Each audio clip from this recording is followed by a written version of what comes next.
All right, people, good afternoon. We're about to start in 1 minute.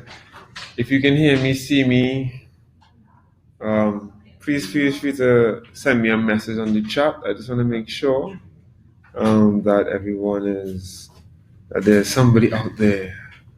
I just want to make sure that we're all ready to go. I want to start exactly at 12 o'clock. I am? You guys are hearing me okay? All right. We're all ready to go. Okay.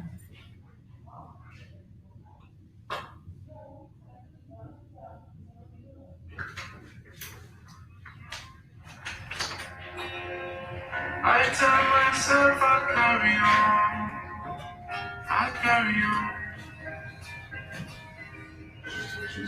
But when you come, I come on now. Awesome. Thank you, Tiffany. Shine on me, anyone can see. Me, I am with you, the better me.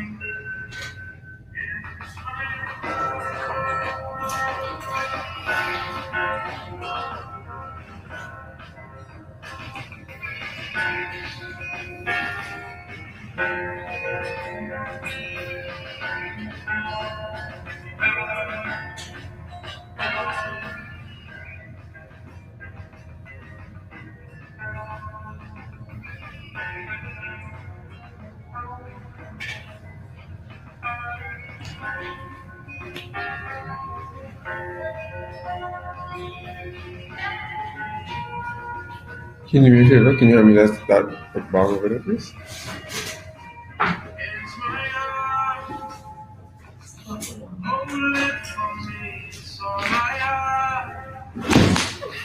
Treat me carefully and don't you worry.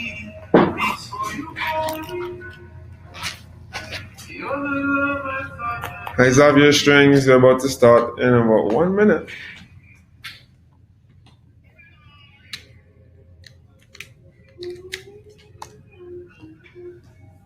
Okay, I think I'm gonna start now because there's a lot to say. There's a lot to say. Good morning, good afternoon, everyone. My name is Karen Niles, and I am let me introduce myself properly. First of all, before I say anything, this is the Reverb series being hosted by MusicTT. And this one we're going to be talking, in this session in particular, we are going to be talking about essentially how to manage your artists. And today is going to be between myself, KG Services, and MusicTT. And I'm going to try to just focus it to make sure we get the most amount of information out of this. We're going to focus on 3 essential and practical components of artist management, right? And this is, if you are watching from another developing country, this is going to be very useful for you. If you're from a smaller country, from a small island, this will be more useful and more suited to your needs. A number of artist management models are actually kind of built for huge economies. So I've kind of scaled this to what's really appropriate for smaller developing economies. So I really hope that you find it useful. As I said, my name is Karen Niles, and I am the managing director of KGC Services Limited. People keep asking me what KG actually stands for. It actually means Coral Green, and Coral Green is a Maori, which is the indigenous peoples of New Zealand, as a word for sustainability. It means a number of things, but it's a really beautiful word, and it means sustainability, and so it kind of goes together with green. Actually, also is the word for growth, so it kind of means green growth. And this company focuses on managerial and marketing support for creatives specifically.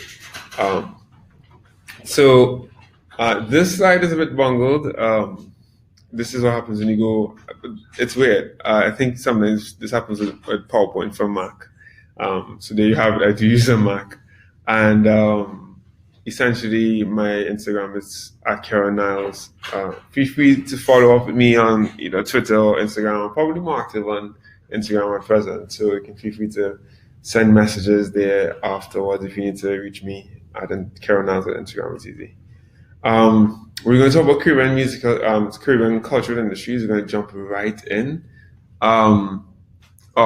Joanna's getting an echo, so I'm going to come a little closer just to make sure. This is why I kind of wanted that feedback at first. Joanna, I hope the echo is much as well. It's gone. I hope it's much less now. So we're going to talk about Caribbean cultural industries, and I'm going to narrow that down into what that means for artist management, right? Particularly in Caribbean economies or small developing economies.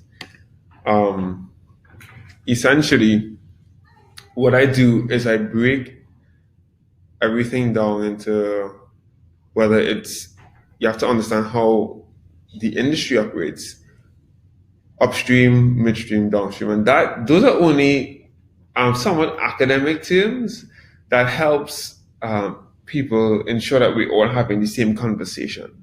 So when you say upstream, it's the creation of the content itself.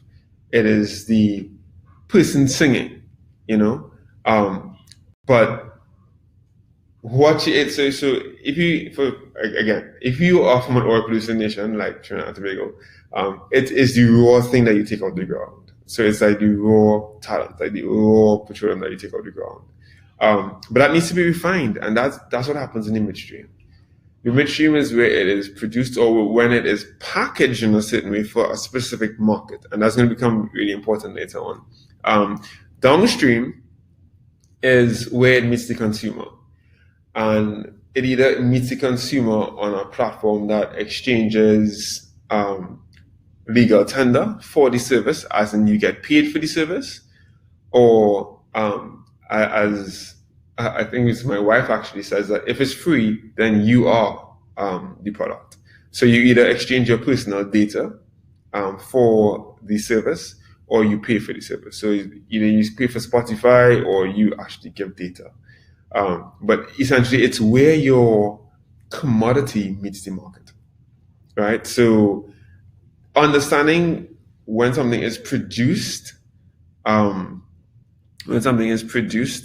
to all the way of how it is consumed is really important, because we need to create, and I just saw by Joanne, by the way, I saw you again.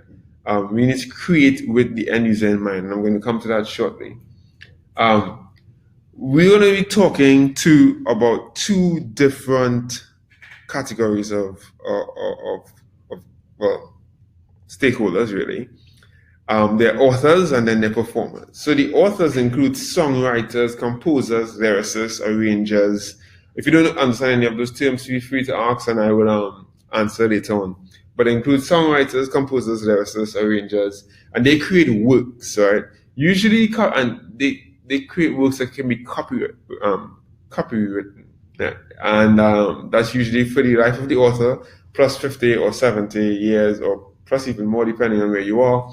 On the performer side, that does include singers, musicians, and of course, some people straddle both categories. But they create fixed performances, also known as recordings, right? And they are sometimes, or they are usually covered by related rights, or what we call neighboring rights, right? We don't have enough time to go into the legal framework for related rights in the Caribbean, but I would say that if you are from a developing country, that not necessarily just Trinidad and Tobago, sometimes the legal framework for both copyright and related rights is sometimes underdeveloped. I heard one commentator say last week that the framework for related rights within Trinidad and Tobago is underdeveloped. That is a conversation we can have another day.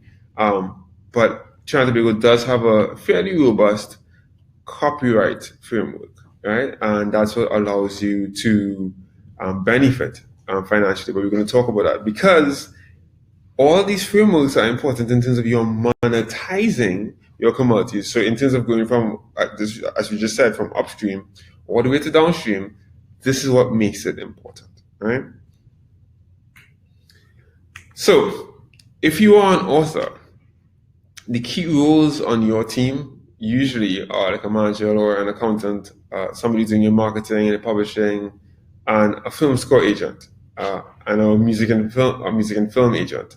That's if you're an author. If you are a performer, well then it gets a bit because if you're an author, you're simply creating a work, but when it has to be performed, a lot more people tend to get involved. And this is from David Stubbs, by the way, How to Make a Living from Music. That book is online. And it is free, so I would really endorse and recommend. I would endorse the book, and I recommend that you go and have a read. But do know that from a developing country perspective, there are some little nuances that you need to pay attention to. Right? But you would encounter them as you work in this sector, no doubt. All right, so David Stubbs, How to Make a Living from Music, please get that book. Right, but let's dive into the actual meat of the matter. Marketing, in terms of marketing your product, is going to be based on your goals, your strategy, and what the product actually is. And sometimes we forget what the role of an actual artist manager is and how it's different from that of a booking agent, right? So I want to just pause before I get into goals entirely and say this much. Because there's so many people on these teams, and I'll go back, so I see somebody's asking about the name of the book. It's How to Make a Living from Music by David Stubbs. The reason why people have booking agents and managers is because we do different things. So Trinidad and Tobago and many developing economies as well have many booking agents and many concert promoters, but not as many managers. And let me just explain the difference and why this is so important. A booking agent takes bookings, right? As the name suggests, right? They would answer the phone if somebody calls, take the information, send them a quotation. Then after they receive the quotation, make sure the person has a stage plot, a technical rider, a personal rider, and then follow up about the details of the performance, and usually ensure that payment is made, make sure that it's banked, right? And make sure everybody gets paid. That's what booking agents do. A manager's job is really and truly to think more deeply about your strategy for growth, right? The strategy that you want to use to sell and commoditize, or monetize rather. Let's not use the word commoditize yet, and monetize your work. That is critical, because to be honest, let's put it like this for now, because I don't want to jump too far ahead. Booking for performances is just one form of monetizing your art. In previous RVRB series, you would have seen that they spoke about streaming, right? We're going to come to all of that. But the point I want to make here is that usually it's a team of people doing this work.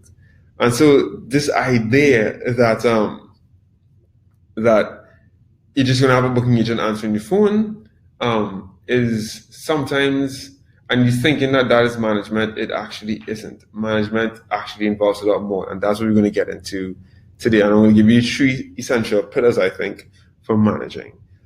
Managing, when you start to manage an artist, you have to have a clear idea of what the goals of the artist are, what your strategy is to grow their brand, and to earn revenue and the revenue streams that you want to capitalize upon, and have a very clear idea of what the product is. Again, if you are managing anyone, if you're managing your son as a DJ, if you're managing anyone, you need to have a very clear idea of what your goals are, what your strategy is, and what your product actually is. So your goals relate to how you define success. And this is really important because sometimes you don't even pause to define success, to actually say or to think deeply about what are you working towards? What is your real goal? What are you trying to achieve? That is the question. That's your first question. Is it revenue? Is it profit, which is, by the way, different from revenue? Is it influence? Is it fame? Is it a social media following? Is it bling? Is it all of the above? Do you want to be a Zessa? Why did you get into this in the first place? It could be many things. And to be honest, right, this is really critical because you have a limited amount of time and a limited amount of money to invest in different things. And if you keep chasing everything, you will get tired and frustrated and you will not last. You cannot choose everything. You can't try to accomplish every single thing. You must have finite goals that you are pursuing. Every business has revenue targets. You are no different. So just to be very, very clear, if you're managing someone, you need to be very clear with them. I need to sit down with them and actually decide, what are my goals? If you are a gospel artist, for example, your goal may not be necessarily just revenue and making money. Your goal might actually be persons knowing about who Jesus Christ is through your music. And you might need to set up indicators to measure that. You know what I mean? I know some gospel artists actually think, you know what, did someone accept Christ? Did someone learn about Jesus? Some gospel artists have totally different indicators. And we're going to come to indicators shortly. But I need to stress this point. Not everything is about money, right? Some people actually really take their social media presence and their influence very, very seriously. And the reason for that is they monetize their social media influence. They can build their strategy upon that goal. But you can't have a clear strategy if you don't have clear goals. So again, sometimes I know we run around doing this, run around trying to get this book and trying to get that gig, but you probably need to take some time and define what your goals are, right? And define what success looks like for you. And that's probably, so again, I run a company called Coral Green Limited, and that company manages a group called Freetown Collective. One of the first things that I did when I decided to manage Freetown Collective was I sat down and I asked them, what are we trying to achieve here? And it was one of the most helpful conversations in practice, particularly in a small and developing economy where the economies themselves are small and there are less opportunities.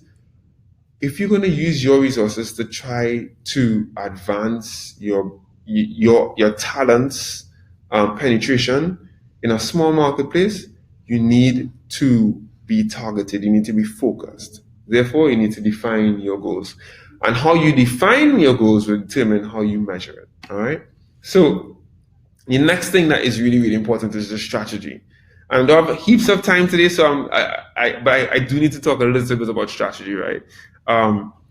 Because this is going to determine how you build the actual mechanisms to achieve your goals. So if social media influence is really important to you, then, and you want to monetize that, then your strategy is going to be devoted to leveraging your social media, driving clicks, driving likes, driving followers. And your strategy should be devoted to that if that is what you're trying to do. If your strategy is to get as much gigs as possible, then you're going to probably end up performing for free a few times. You're probably going to end up going to certain people, making certain network linkages that will allow you to perform more. Again, you have a finite amount of time, but so if you're telling me that you want that your goal is a certain amount of performances per month, then I would say, well, who have you contacted that will allow you or enable you to perform? Have you gotten in contact with concert promoters? Again, you build your strategy upon your goals, right? And you need to set those goals not based on where you see yourself in the future playing in front of a stadium. You need to set your goals based on where you are now. Not just physically, not just in Trinidad and Tobago geographically, but you need to set your goals based on where you are financially, right? Because if you try to build you need to set your strategy based on where you are now. So you need to set your strategy based on where you are right now financially. And that's really important because you don't want to build a strategy that costs more money than you can afford, which I've actually seen people do in the past. You need to build a strategy that you can actually pay for. Because some of this work actually will cost you money. Even promoting yourself on social media will cost you money. So build a strategy based on where you are now, based on where you are geographically, but also where you are financially and where you are resource-wise. Ask yourself, what do you already have in your hand? Do you have a great network? Do you have some savings? What do you have that you can use to build this strategy, right? And then, so you have your goals, and then you based on what you have, you can, and where you want to go, then you build your strategy. All right.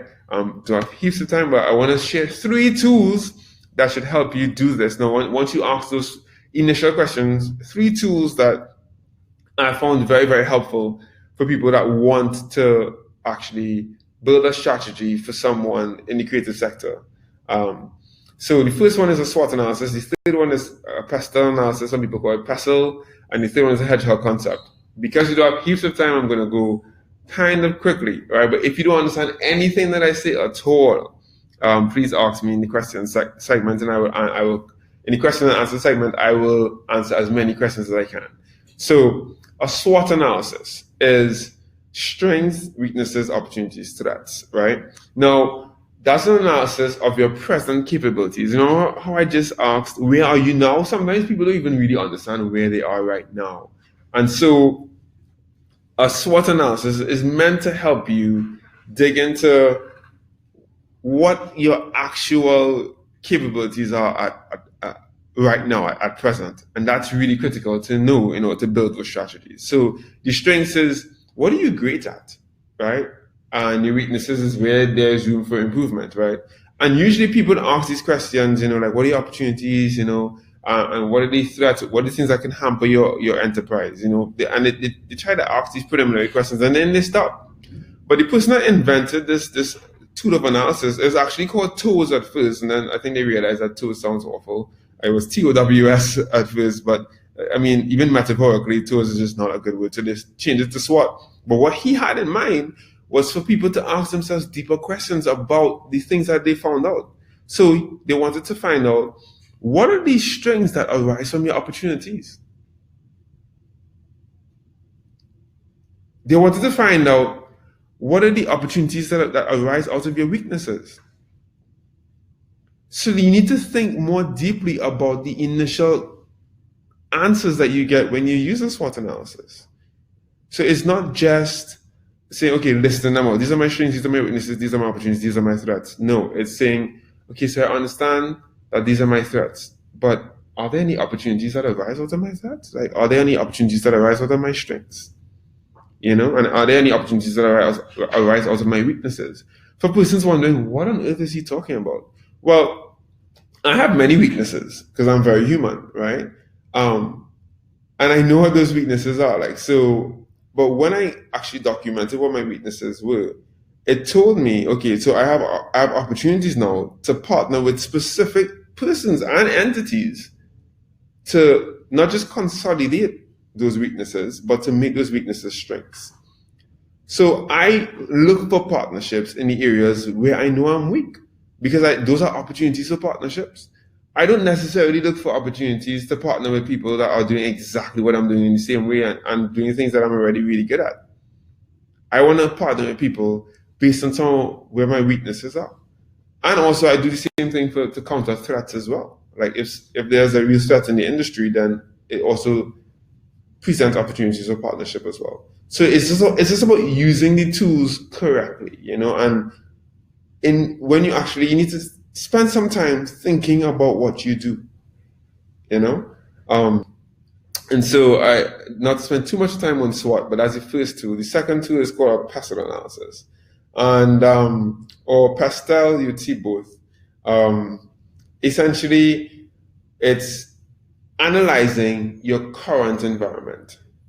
Yeah, it's analyzing what your national and sometimes regional environment is, And so and this has been very useful for us sometimes in terms of building a strategy, in terms of where we want to take our content, right? So it's understanding that, okay, so your political environment is, I don't know how blunt I can be on a webinar, but because I know this is going to be online forever.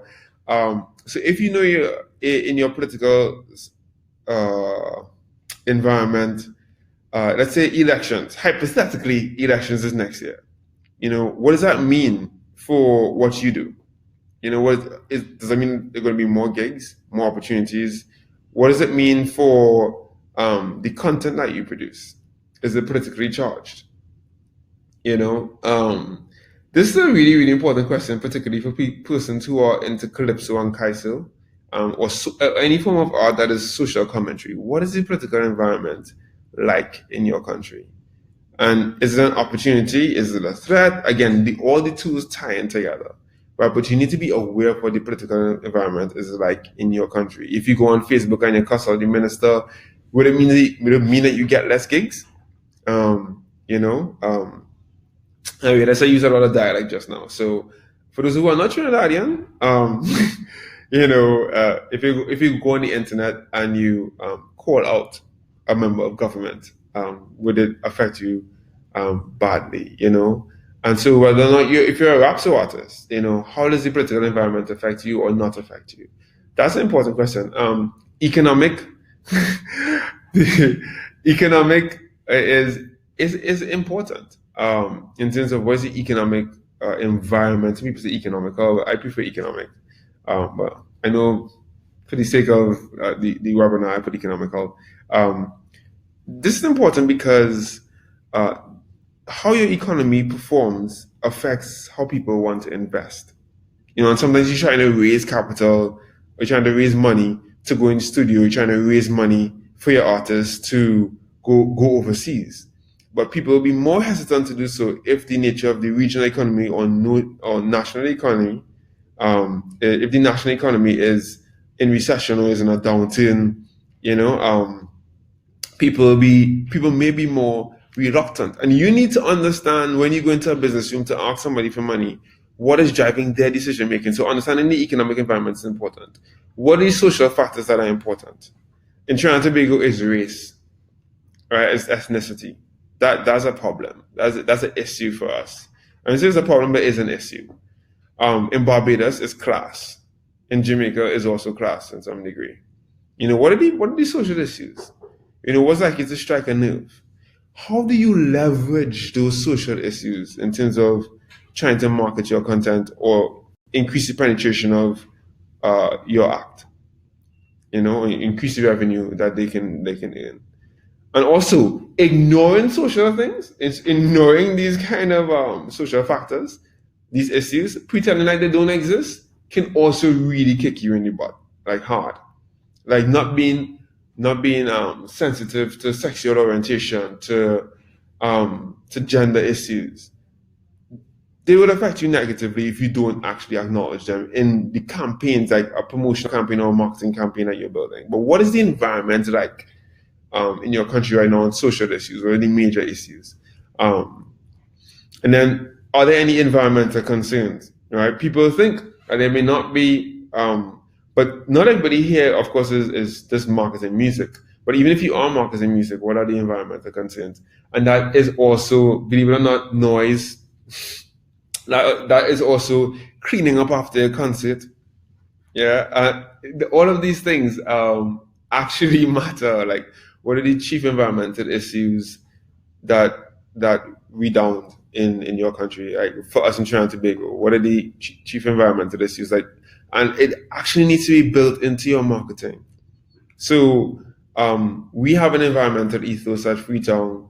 So it means certain things for where we choose to perform, how we choose to perform, and who we associate ourselves with. And also, I mean, it depends on what you're doing, but your use of plastic also matters, because it affects people's perceptions of you. Environmental issues like that.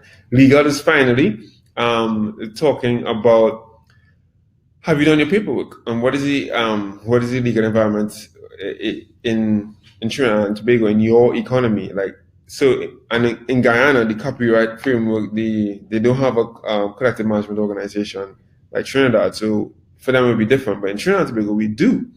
So what does that actually mean for what you are doing?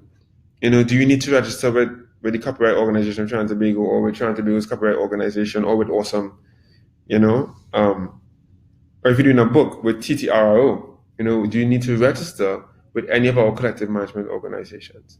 And because that is a very important legal issue that could help or prevent or hinder you from earning money. So the personal analysis helps you to kind of unpack some of these issues. I'll keep going quickly. The Hedgehog Concept is probably the one that I enjoy doing the most. And people ask me if I enjoy doing these things. I love doing these things. So because it helps me to do my job better with the band. The Hedgehog Concept is incredibly helpful, and it asks a simple question for your act, like for whatever it is you're trying to market. What is it that you're really passionate about that's also commercially viable, that matches with what you are capable of doing? Sometimes people are very passionate about things, but they suck at it. And it's very, very true. Sometimes people they're passionate about how, like they love how the falsetto sounds in a song. But if you ask them to sing it, it's not going to end well. So your passion needs to match with your ability and what's actually commercially viable. So it's about matching these things. It's about matching passion, commercial viability, and your ability. This is not just, and be very, very clear about this, when you're managing an artist, this is not just about helping them to express themselves. Your job is to get a return on your investment. You understand? So understand, and this also helps you to know what you need to improve at, by the way. But what you should help your artist focus on is what's in the middle of those three diagrams, of those three circles. What they're passionate at, what's actually commercially viable, and what they're able to do very, very well. Yeah, so you can go for vocal training and get better at doing a falsetto. But what are you actually already very good at? The thing that's in the center there can help you to build a really viable strategy, because it's the thing that you can start doing now without having to go to class, without having to go to school, without having to go to any training sessions. You can start it now because it's already commercially viable, you're already passionate about it, and you already have the ability.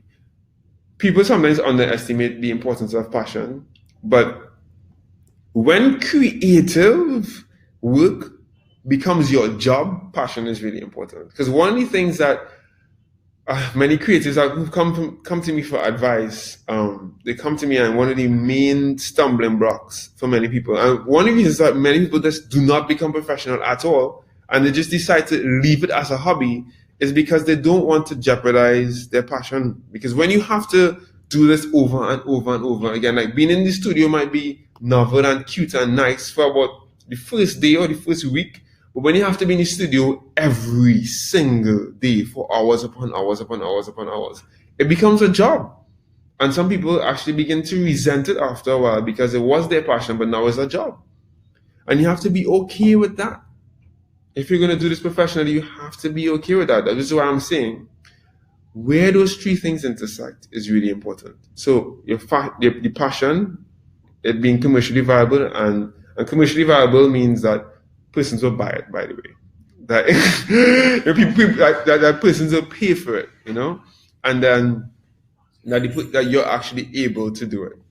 So and this is borrowed, of course, from the book Good to Great, which is written by Jim Collins. You can also read the book. It's a good book, which is Good to Great by Jim Collins, but this is one of the key tools that he used in the book. So moving right along, understanding your product is also critical.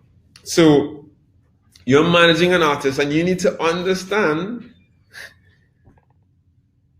you manage an artist, and you need to understand exactly what is that artist producing. What are you trying to sell? And being very clear about this will help you to be effective. Let me actually get into what I mean by this. There are three main products that we sell here in the music industry. One is recording content, one is live content, and one is brand management. Your recorded content is your CDs, your MP3s, your Spotify, Amazon. By the way, so I manage Freetown Collective. We released an album called Born in Darkness. It's available on Amazon, Spotify, Apple Music, iTunes, yeah, and that's recorded and it's there and you can go and consume it. It's on YouTube. You can go click, enjoy the content. You know, you go and you find Freetown Collective. That's us selling our recording content. That is one product. The next product is our live content, which is when you come to see us perform, right? So we performed at Carifesta. So that was, since I was there, they would have seen us performing live. And that live content, which is sometimes called a gig, is your second product, right? The third product is your brand management. The actual brand that, like, so right now you can see I'm wearing a t-shirt. It says Freetown. That's our brand. People pay for this t-shirt. Therefore, we make revenue. And it helps my artists to pay their bills. We are selling three main categories of things, right? On the recorded content, it's ensuring that you pay attention to the quality issues and to the production issues. And ensuring that, and I'm going to come to that shortly, but ensuring that you understand what market that recorded content is made for and what your strategy is for getting into the market that the recorded content is made for. The next thing is your live content, right? Which is, where do you want to perform? Which market? Which venues? Which country? Which city in which country, right? Do you think is best suited for your music? And to be honest, what many artists do is that they use one form of content to sell another form of content. And it makes sense. So you use your live content, which is your performance, your gig, to sell your recorded content. So to put it in plain language, we use our performances to sell our CDs or our music, and we tell. So when people come to our concert, we say, go find us on Spotify, go find us on Apple Music, and they do. Because if they like what they hear when they come to a concert, they'll want to hear more. And so we use our live content to sell our recorded content. Many managers do that, and that is a deliberate strategy. But you can also use your live content to sell your brand. So when you come to a Freetown Collective concert, you may also want to buy a t-shirt. So we will sell these t-shirts at the concert. But you can also sell your brand in different ways as well. You can also, through endorsements or licensing agreements with companies that want to partner with you, you can also enter into agreements whereby they use your music or your brand to sell products or for their product itself. So for an example, I think everybody's familiar with what an endorsement is, but in terms of within, like, using your content within their product, an example would be music synchronization.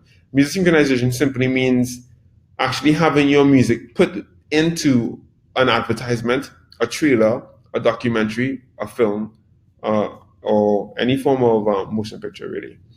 And so when they do that, we actually sign a licensing agreement with them. And for sometimes I know artists that have done this for free, but most times you sign a licensing agreement and they use it within a specific geographical location for a specific time for a specific fee, right? And so that's how that works as well. And the good thing about licensing agreements like that one is that even when you get the money from the licensing agreement, you should also get the money from the actual recording content, from the copyright from the recorded content itself. So after it gets played in the ad, you would have got money from the company that used the song in the ad, but you can also go back to cut and say, well, this song has been played on TV in this ad this amount of times, and cut should pay you based on copyright law, right? And secret hint inside of here, well, not secret hint, but hint, of course, is that, of course, TV pays more than radio. So this is, when you understand this, you don't necessarily have to run down every radio station in the country. You know, so some people are actually asking me, we don't hear Freetown Collective heaps on the radio. And I told them that was deliberate, because we have a strategy. We're not trying to do every single thing. You will hear more Freetown Collective on the radio. In the coming months, in the next 6 months or so, you're going to hear more of us on local radio and on international radio. But the reason why you probably would have seen our music on TV or heard it on TV on TTT or another channel, or most likely on TTT, to be honest, because of a deliberate strategy. Again, this is brand alignment and using our recorded content according to our strategy. We have a certain brand in terms of what we believe and what we say, and we believe in what TTT was doing in terms of promoting our local content in Trinidad and Tobago. TTT is Trinidad and Tobago Television, by the way, for non-Trinidadian viewers. And so if we believe in what Trinidad and Tobago Television is doing, we can come to an agreement, which is what we did. So I'm giving you guys a lot of actual, in real life insight into how we pull these different strands together to monetize or to increase the penetration of our content, right? But regardless of who you are, regardless of what you're doing, understand that there are 3 main products that you are selling, and you need to understand what your product is, right? And how you intend to actually get your content to the market. I think that's really, really important. So that said, if you know what market you want your product to actually be targeted to, then you need to create that content with the end user in mind. And sometimes I say that, the creative sector is one of the only sectors in the world where I know people just produce things and not even care about who the consumer is. Like, if you're sitting on a chair, that chair that you're sitting on was made with you in mind. And any manufacturer making any product does his market research first and then says, I'm going to make this for that market because I believe that those people will buy it. You need to create content with a market, and you need to guide whoever you're helping. You need to guide when they're creating something. You need to ask, okay, so which market you're going after? What genre is that? Like, who you're making this for? Who do you think your demographic is, right? Which is the next part of this presentation, and I'm gonna kind of wrap up here so we can get some questions in, right? Market research isn't optional. It's not a hobby. You have to know what the population size of your demographic. You need to know, and by your demographic, if you are on Instagram, you should know what are the ages and genders of persons following you. You should know exactly who is listening to you and what is important to them, the psychographic issues, right? What are the issues that matter to the people following you? And then what are the relevant government regulations for the target market that you're trying to get to? So first, population size of the market that you're targeting. And the market, by the way, can be a city within a country. People like to say, oh, I want to go to the States. Where in the States? You want to go to Europe? Where in Europe? I want to go to Africa. Africa is a continent of 52 countries. Where in Africa you want to go to? Every single market is different. And in Europe, every single country in Europe is different. And every single city sometimes in every country is different. So Newcastle is different from London. Edinburgh, very different from Aberdeen. So understanding the actual city that you're trying to get your music into would actually tell you who you need to reach out to, how you should be packaging your content or your artist's content. You should have a market in mind, in other words, is the point I'm making. And you should understand what's important to the people that you're making it for, right? And if you're making it for export into a certain market, like if the product, remember I said recorded content, live content, and your brand are the 3 main products you're selling. If you're trying to sell a live performance in Trinidad and Tobago, you should know that relevant government regulations are you can't curse on stage, or the police may shut down the party. They may drag you off a stage, they may arrest you. You need to understand what are the relevant government regulations of where you're trying to get into.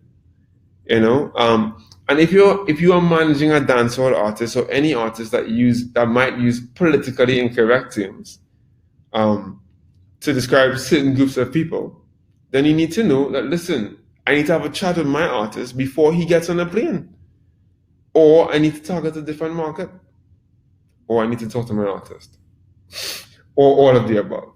Right? These are the actual practical considerations for managing an artist. Your market research, therefore, should be based on your goals and your targets. And you should make decisions based on the specific markets that you are targeting. You should be learning about those markets. So if you are targeting the United Kingdom, you should know about Radio 1 and Radio 2. That should not be news to you. You should know who are the major players in the market that you're trying to get into. Because at the end of the day, you're trying to sell a commodity, you're trying to sell a product. And you need to do the homework to actually sell it, to get into the market, right? Try to just get to the end of this, which is, I'm not too far on. The last thing, of course, is you need to measure these goals. Like, you need to have, we call them SMART goals, right? So if you Google SMART goals, you'll find that it's specific, measurable, attainable, realistic, and time-specific or time-bound goals, right? And you need to actually say, okay, well, I want to be able to do 3 gigs in the UK by 2021. It might sound modest, but it might be affordable based on where you're at right now.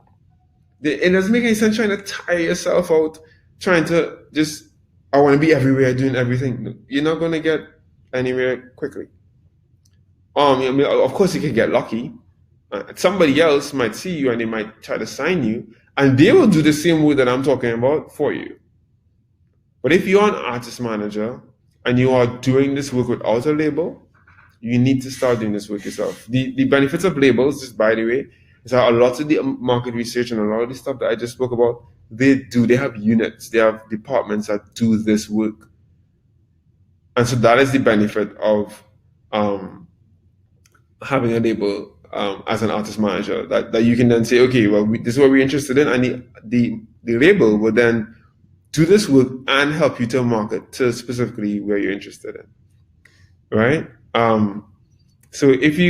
But just make it attainable for wherever you are right now, all right? So if it's by number of gigs or by number of radio plays in a specific territory by a specific time.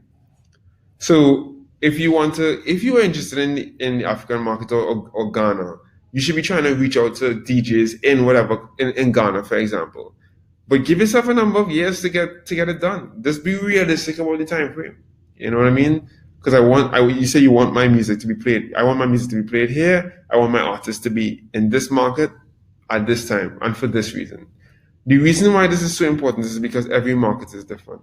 And that's definitely one thing that we've learned in Freetown as well. There's some markets that they pay differently as well. Like, it pays more to be on radio in some it pays more to be on radio in some European territories more than others. We've definitely learned that as well. And all of this is really, really important. So while you might say that, yeah, you're going on instinct, you're going on intuition, it's not as important as having data. You should base your decisions upon data, right? And by the way, yes, I'll be sharing this PowerPoint. This PowerPoint is actually just going to be, this entire webinar is going to be posted on YouTube afterwards for your reference. Okay, so let me just speak about music data really quickly, all right? When I talk about music data, people sometimes I see eyes gloss over, but have no fear. It's actually much more straightforward than I thought even at first. Music data really refers to, and this, by the way, let me start with metadata. And metadata is really critical because that's what people see when they access your music on iTunes or Spotify. This is what people see about the sound. But sometimes we haven't taken the time to actually go into create our own Excel spreadsheet and populate it with the BPM of the song, the name of the album, and the name of the artist spelled correctly. I know sometimes you say it's your artist, but sometimes you spell the artist name wrong. If they have a sobriquet, putting in the names of the composers, putting in their BMI numbers, putting in the splits. Sometimes the splits are necessary, not always. But putting in the correct metadata for every song is so important. So collecting the data beforehand, as soon as the album is finished, making sure you as the manager have all the metadata ready is really, and this is also important if you're hoping to get signed. Metadata is going to become far more important than you think, and it'll save you some time after you get signed, if you have good metadata as well. Also checking genre-specific market data is important. So what is the market like for Rapso? And is it only for Trinidad and Tobago? It's not only for Trinidad and Tobago, because we have diaspora markets all over the world. But what is the market? What is the genre-specific kind of data for what the kind of music that you are producing? If you're a DJ, what kind of DJ are you? Like, what kind of music do you do? What's your focus? Are you trying to do everything? What is the market for your music, and what kind of data is there on your market? Who would appreciate it? And that's the question, right? And what are the related markets, right? It's really, really important. So I think it's really important to kind of understand, first of all, what you're selling in terms of live performances. I'm kind of recapping to make sure everybody understands, and then I can take some questions. Making sure you understand what you're selling, understand the specific dynamics of your genre, and how you relate to your product, but also how others relate to it, right? And also how you relate to your products is also really, really, really important to understanding who. And again, this is important in terms of your genre and your product. Who are actually the incumbents in your market? So if you're doing Rapso, and this is a really good example, what is the experience of Trick and Albin like? And you can ask them, because I spoke to them after. I remember interviewing one of man Rowan about this, and he was talking to me about his experience at Womex and whether or not Rapso fits well into the world music category. But it's exploring these conversations to find out where exactly should you be targeting yourself, your music. World music is one alternative, and if you are diligent, you can actually do well in a world music category if you are doing something like Rapso. But you can also go after a folk category. But it's based on what you are doing and where you want to go with your art. Yeah, so it's really, really critical that you define these things yourself and you have a conversation and think deeply about your art. And if you're managing someone, or if you're even self-managed, these are the kind of questions that you need to make sure you're asking. So just really quickly, as we close off, there are some really traditional points that you need to cover in marketing and promotion that I just couldn't leave out, in terms of understanding what your unique selling point is. As an artist, what makes your artist stand out? Once you have all this stuff before, in terms of your strategy sorted out, these are some of the questions you need to ask. What is your unique selling point, and how you communicate that to the world is critical. How should people feel when they hear your music? You should know that from beforehand. Also, you should know that because it should be in your music data. You should actually have your artist type out the keywords and the mood keywords for every song that they write. That's part of the music data. You can ask me about that after if you have any questions. But what is your unique selling point? How do you project your brand online? And how do you project your identity online? Your website, if you have one, and if you don't have one, you should really think about getting one. But your website and your social media platforms should be developed according to your strategy, your target, and your goals. Right? We are very intentional about our messaging, and when we say something, it's because we want to say it at Freetown Collective. So when I'm working with an artist, I ask them, what are you trying to tell the world? What should people feel when they see you or when they hear you? And your digital presence online should convey those values. So there's certain things you'll never see on a Freetown Collective social media page ever, or website, because we have certain values and we try our best to portray it accurately online and to portray our brand online. All right. So in that regard, you should really, really work hard at being consistent, which really means you should have a brand strategy. Remember how I said before, we work as a team, and it's usually a team of people. Even if you are a mom working with your son or a family members, and by the way, families make amazing management teams when they work together. But having someone that works on your brand and does your graphic work is amazing. I'll make a plug here. I mean, I think I'm allowed to do this. I mean, our designer at Freetown Collective is Hello by Arid. So Arid Chandler, an amazing graphic artist who helps us, remain consistent with our brand. I remember I told you that I don't have to be strong at everything. I don't. I know what I'm not strong at. Arid is an amazing designer, so she helps us to be consistent with our brand. And to be consistent in your messaging is the point here. With every post, with every press release, with everything. And on that note, in terms of press releases, please be kind to the press. Even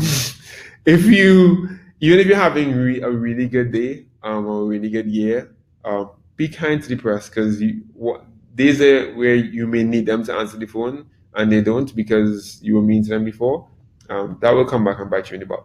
So be kind to them always, right? And there's more that I can say about that, but I don't think we have enough time. But you really should focus on not just social media. Some people ignore traditional media altogether, and you can ignore traditional media altogether if that's part of your strategy because of the demographic you're going after. But you should at least have a traditional media network, all right? And I really, really feel like, you should make sure you manage your network, whether you're a musician, you're a designer. Hi, Tiffany, I see your comment there. Regardless of who you are, leveraging these networks to get your work, to increase the penetration of your work is going to be important. All right. Finally, I think this is my final point. Understand that the private sector brings more to the table than just sponsorship. Right? You need to understand the value of just exchanges. We call them value exchanges sometimes.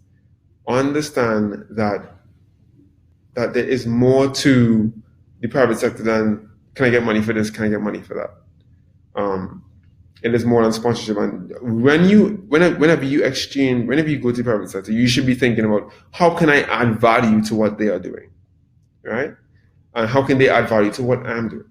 That's a critical question. And the last thing I'll say here on the private sector point is that you need to understand your carve-outs before you get into the room. In other words, you need to understand what you will not do before you get into the room. So I manage, and this is you speaking, if you manage yourself, or if you manage an artist, you need to understand what their values are. So I manage Freetown Collective, and our two lead singers, one lead singer is a Rastafarian, and the next lead singer is Muslim. So one of our carve-outs is we don't really go after alcohol companies. You know what I mean? So you probably would never see us advertising, cognac and rum on the highway, because we have carve-outs. We know what we're not going to do because of our value systems. So I hope that give you some really critical insight into what we do. I want to take some questions before I have to sign off here. I see some, so you can feel free to ask as many questions as you can, and I will answer as many as I can. But before I do that, let me just say, of course, thank you to MusicTT for having me. And I really hope that this was valuable, and I hope that that it was helpful in some way to what you are trying to accomplish in your own endeavors. All right, let me take some of those questions that I'm seeing. Tiffany, I see a question here, but that's not a question. I was just you saying you're a designer, and yeah, you are here because you design for artists and other creatives, and that's great that you are here because you are an important part of the value chain, and the important part of what all of us do, and really and truly learning how to add value in such a way that you don't necessarily need to earn from. Learning in such a way that you can add value to an artist without, and also be a part of their team and help them to achieve a certain amount of brand consistency.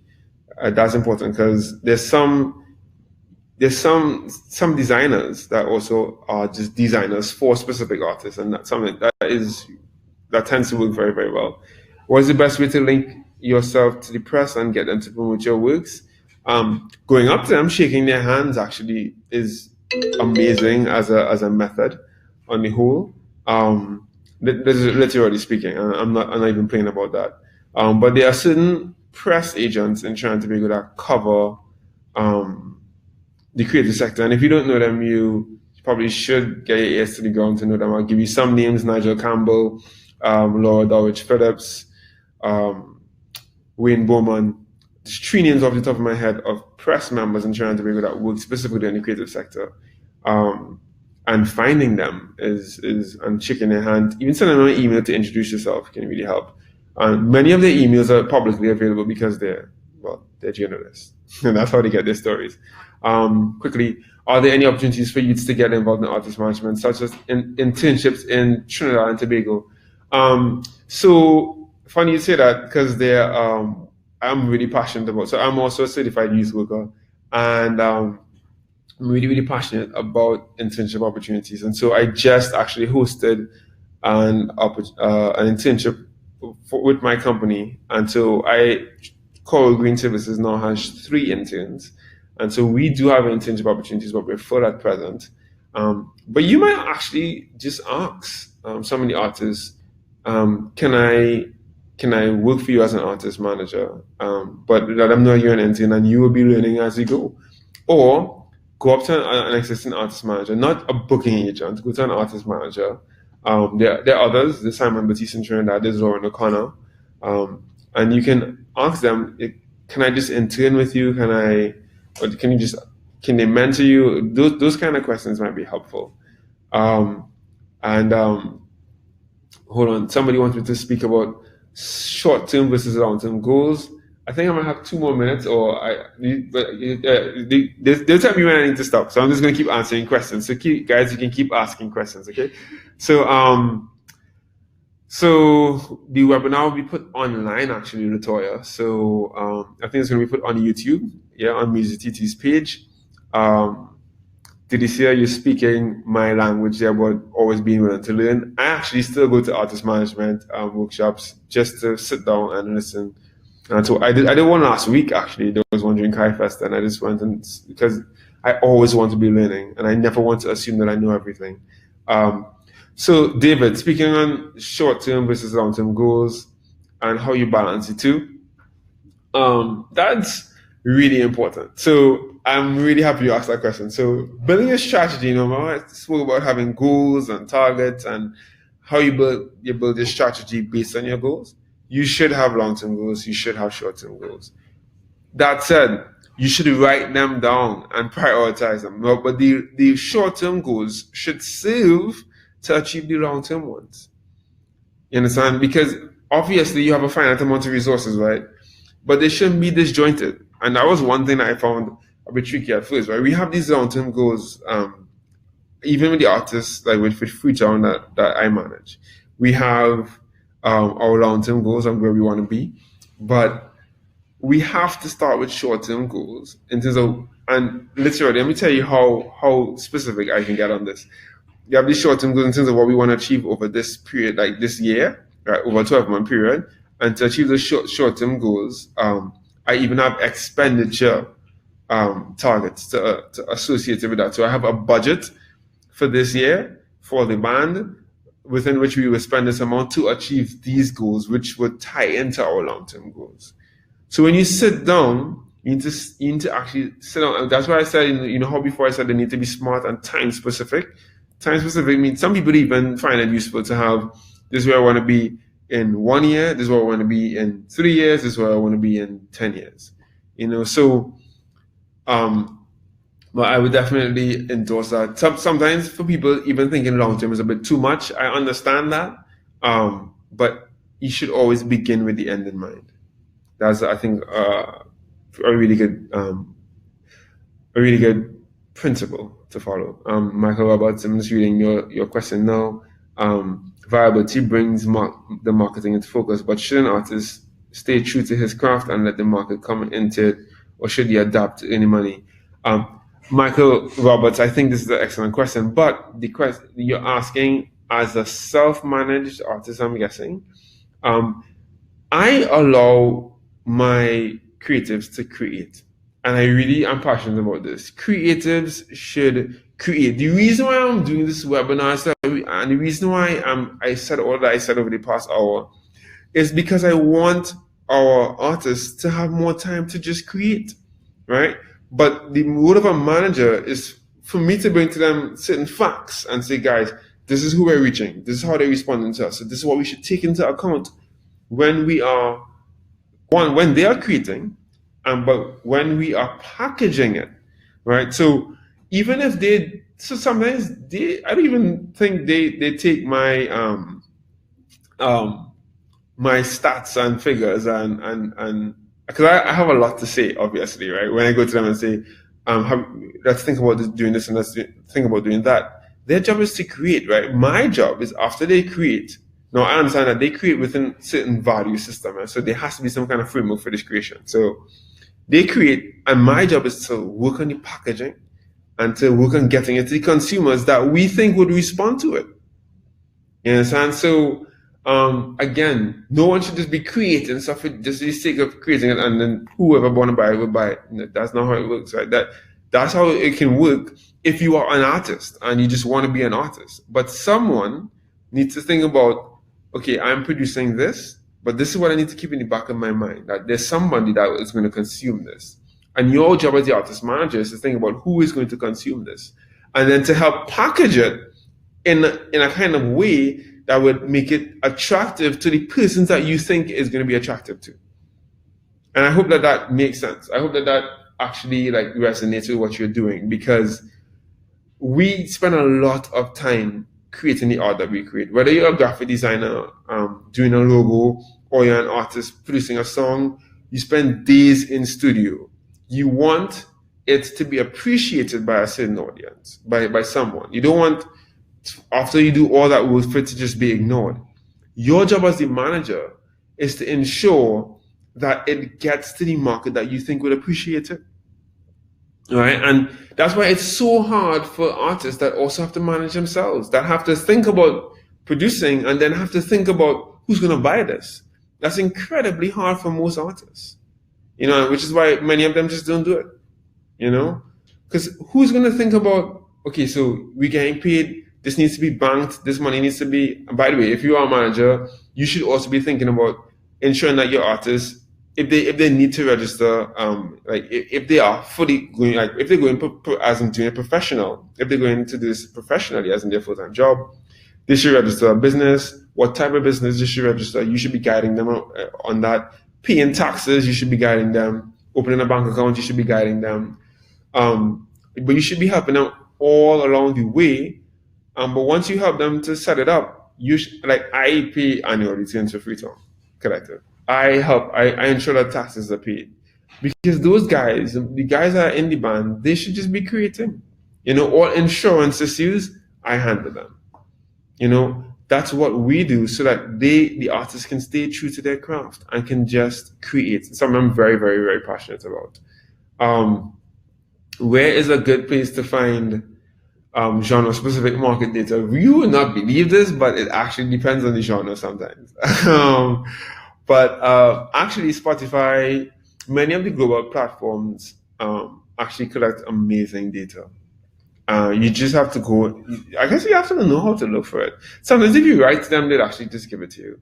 Amazing. But yeah, if you ask for generic data, some of them have annual reports. Actually, not some of them. All of them have annual reports that you should check out. I mean, if you haven't, a good place to begin to get an idea of what the music data world is like is IFPI. Which produces a annual report that's fairly easy to read. It's very, very reader friendly. That's a very good place to start. But sometimes it does depend on the genre that you're looking at, because, and also sometimes it depends on the market or the country. So if you're looking at France, it's SNEP that also produces an annual report that tells you how certain songs. Then you can actually look at what songs do well. And sometimes this is a time-intensive process, because sometimes I have to go to a country and I have to go to find out what songs are doing well. And so I look at their charts and I find out, okay, so this song is doing well overall. And I listen to that song and then I realize, oh, that's how that sound.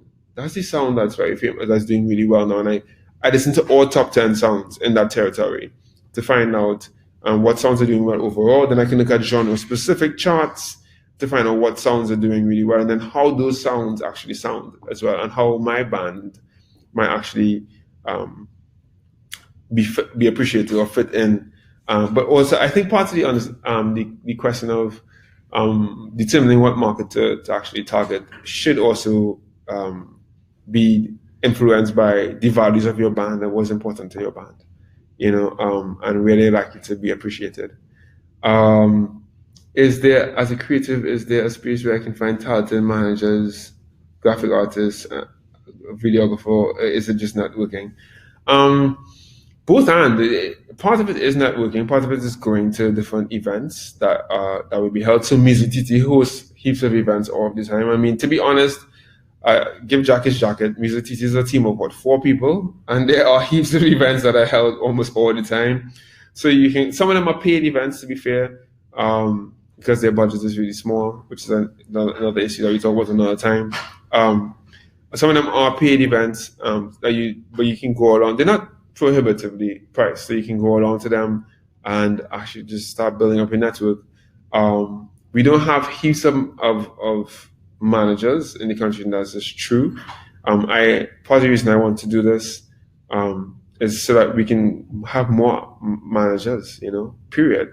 I'd be very happy if more people decide to do this, I don't view them as competition at all. I try to encourage more people to become artist managers because we need more people doing actual research, building actual strategies.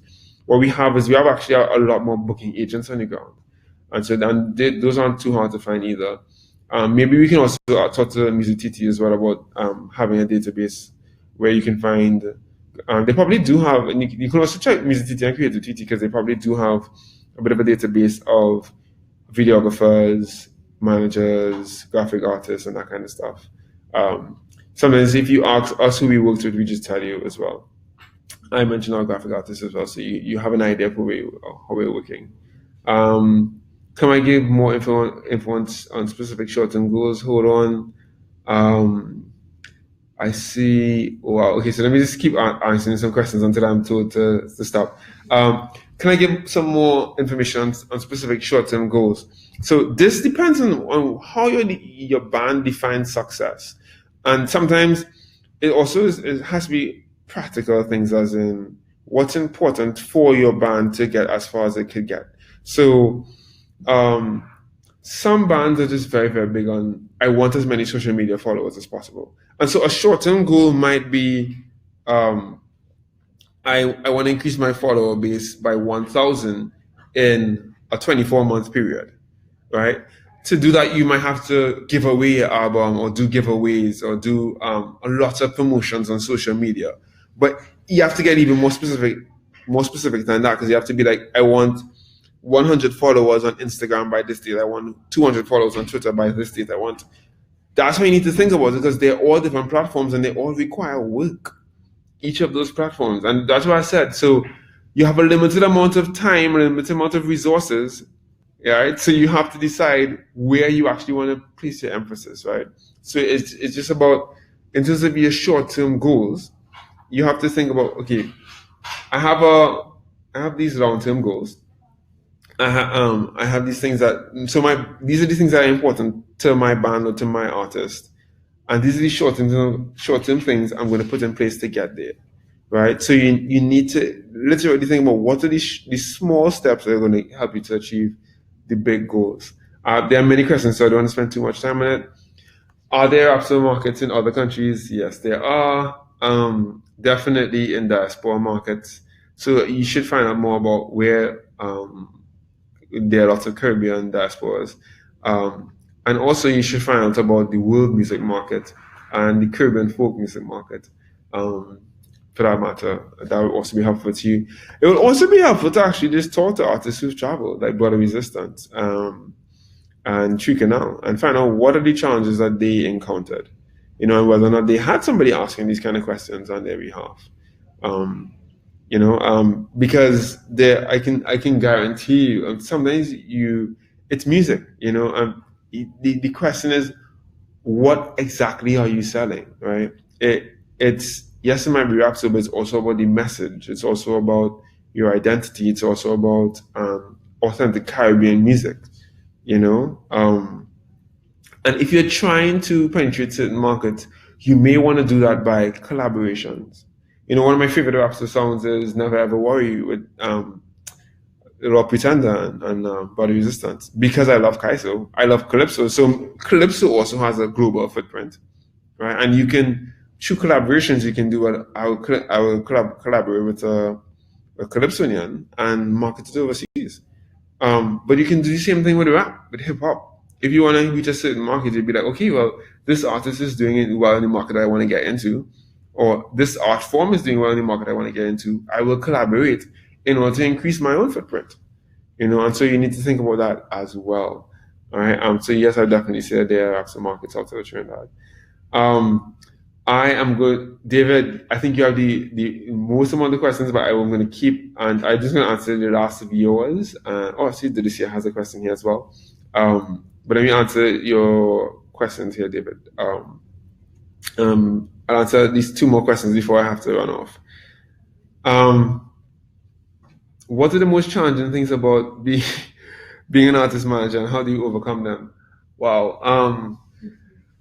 Before I became an artist manager, a very well-known artist manager said to me, because they manage a pretty big act, and they said to me, it's like professional babysitting. And in some ways, it kind of is. In some ways, you have to kind of be connected to your artist every single day. So I talk to the guys in my band pretty much every day.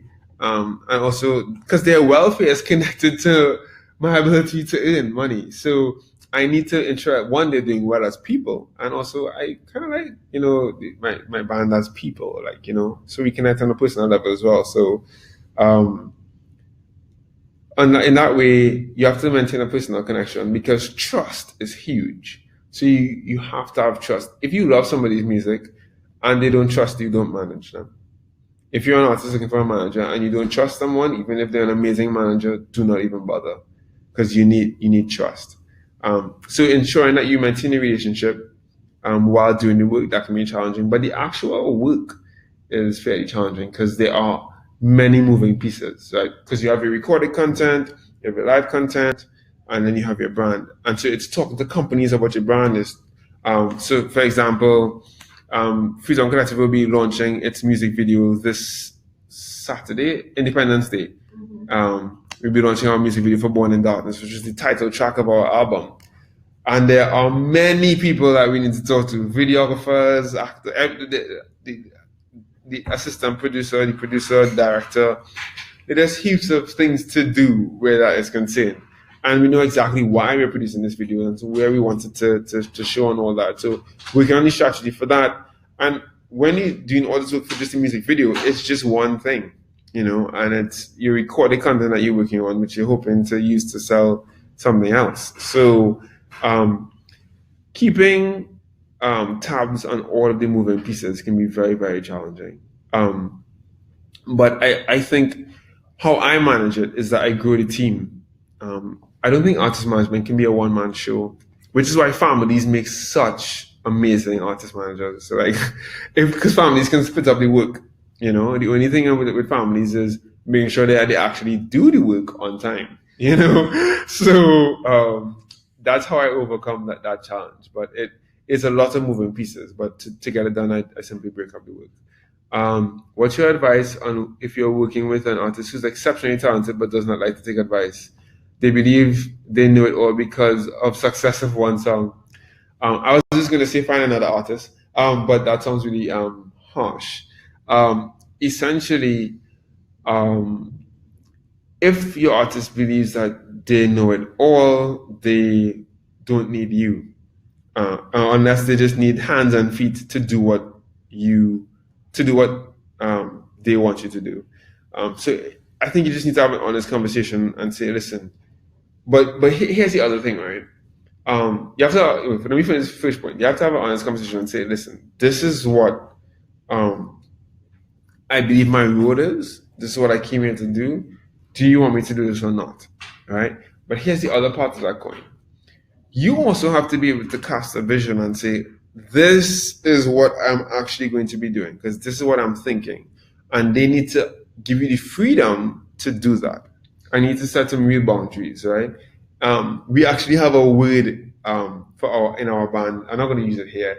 But you pretty much have a way of saying that's your job, this is my job, and be very, very clear of telling people, listen, even other people that are trying to help on the team, telling them, I appreciate what you're doing here, but it has to fit into what your role is on the team, right? So if you have an artist who is amazingly talented, they need to know that they may know it all, but even if they do know it all, they can't do it all. So you have to be clear on what your role is and what their role is. And if they are entrusting you to do a job within a specific role, then they actually just need to trust you. And if they don't trust you, again, you can't work without trust. And that's a dead end, because you can't work without trust.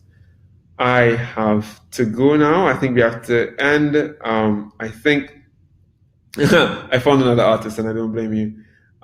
Yeah. So I think that's it for me now. I think I have to sign off now. It's been just about an hour and almost 20 minutes.